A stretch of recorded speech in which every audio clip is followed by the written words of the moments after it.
guys, my name is Sid. Welcome to another vlog, and today I want to talk to you guys about the new Apple event that just happened on the 30th of October. I know I'm a little late with this video, but I want to talk about it because they introduced a lot of interesting technology at this conference. Apple's kind of showcasing what they think the future of computing technology is going to look like. So let's just get into it. The first thing they introduced was a new Mac Mini, which was an interesting device. I mean, they updated the internals. Now it's a lot more powerful. You've got quad-core hexa-core processors in there. You can have up to 64 gigs of RAM, and they added USB-C to the back. So that was a pretty interesting update, but what they announced after that was a lot more interesting. One of my favorite devices that Apple's ever made is the Macbook Air, and I have the 11-inch MacBook Air over here, and it's one of the reasons I got into Apple computing. This is the first time a laptop was so thin, so portable, and yet so powerful. I mean, I remember when Steve Jobs actually took that laptop out of that envelope case.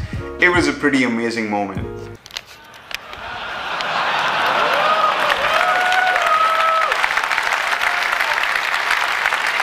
This is it. Let me take it out here.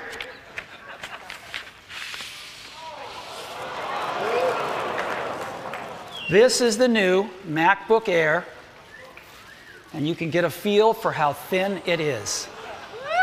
So what they've done with the new MacBook Airs is that they've kind of retained the essence of what a MacBook Air is. So it's thin, it's light, it's got that 12-hour battery life. But they did upgrade the worst parts of the MacBook Air, which was its screen. I mean, the screen was really lacking. You're getting a 720p display on this MacBook Air over here, this 11-inch MacBook Air.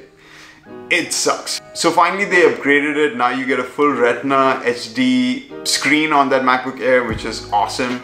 They also added 2 USB-C ports. Unfortunately, they removed all the other ports of the MacBook Air, but you do still get 2 USB-C ports, which is awesome. They added better speakers and the same butterfly keyboard. They made it smaller. The 13-inch MacBook Air is smaller in terms of volume than the previous MacBook Air, which is amazing. But you still get that 12-hour battery life and all the other things that make the MacBook Air so special. The other reason the MacBook Air was so popular was because of its price. You could get into the Apple ecosystem for about $900. I remember I bought my 11-inch MacBook Air for about $800, which was an awesome deal. Unfortunately, the new MacBook Air start about $1,200, which is, I think, a missed opportunity. It's a bit too high. And even for that price, you get a relatively low spec computer. You get about 128 gigs of space on that machine. I mean, Apple should really have considered something else. At least give 256 as the beginning, or make that starting price a bit lower at about $1,000. And I think Apple would sell out of MacBook Airs tomorrow. 128 gigs of memory, which is just not enough for a laptop. So if you want to get that 256 GB version, you're going to be spending at least $1,400, which brings it dangerously close to MacBook Pro territory. I mean, I find it hard to justify the $100 price difference between a MacBook Pro, which has quad-core processors and gives you 256 GB as standard, versus the dual-core processors that are inside the MacBook Air. So now basically the choice is, do you want a thin and light laptop that does 12 hours of battery life, or do you want a powerful laptop that's kind of thin and light as well for about $100 more? I mean, it's a hard call. I wanted to buy a 13-inch Apple laptop and I'm super confused. So I'm going to leave a poll up here. Let me know what you guys think. MacBook Air 13-inch or the MacBook Pro 13-inch, which one would you go for? So moving on to the most interesting part of the Apple event was the launch of the new iPads. I mean, they've completely redesigned all the iPads this time. They look a lot like the iPhone 10s. It's got a bezel-less design. It's got Face ID and full gesture controls. I mean, we were kind of expecting these new iPads, but man, do they look gorgeous. They pretty much revamped everything about the iPads and improved them in every way. They're now thinner. It's the thinnest iOS device they've ever made.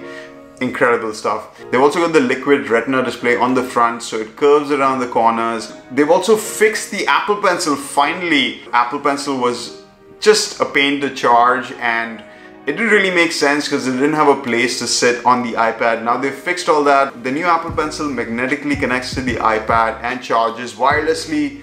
That's amazing, Apple. Thank you so much. The most amazing feature about the new iPad was the amount of processing power they have inside this thing. They actually said that in terms of specs, it beats 97% of laptops out there. And I absolutely believe it. Looking at some of these benchmark scores that they have of the iPad, it looks like it's almost as powerful as some of these MacBook Pros that Apple themselves sell, and quite a bit more powerful than the MacBook Air. And they also made a graphics comparison to the Xbox One S. Have you seen the size of an Xbox One S? Now they have the same graphical power inside a device that's the size of an iPad Pro.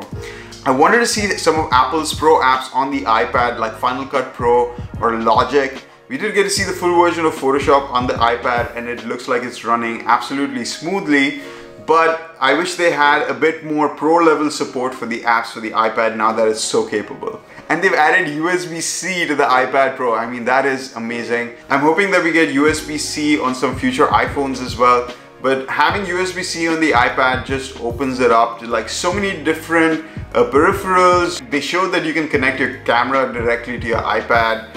I'm sure they'll have lots and lots of devices that support USB-C, like audio devices and MIDI players and external storage.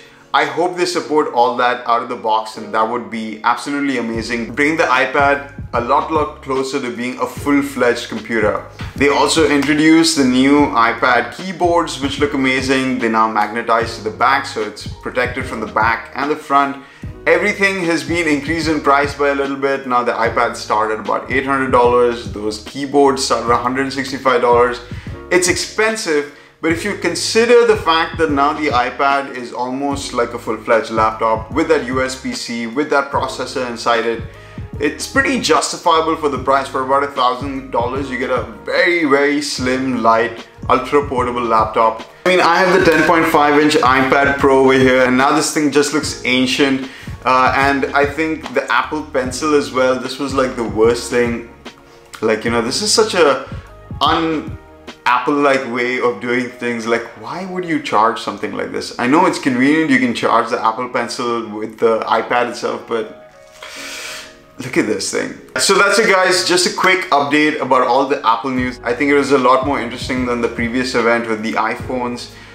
This is a big, huge change for the iPads, and I'm actually considering selling my 10.5-inch iPad Pro to go for the new 11-inch one. If any of you guys are interested in buying it, there's not a giveaway. If you guys are interested in buying it, then leave me a comment and let me know. And which 13-inch MacBook should I go for? The Pro or the Air? I'm really confused about this. So let me know in the comments. Let me know what you guys want to see. So if you like this video, hit that like button, leave me a comment, subscribe to get more videos like this.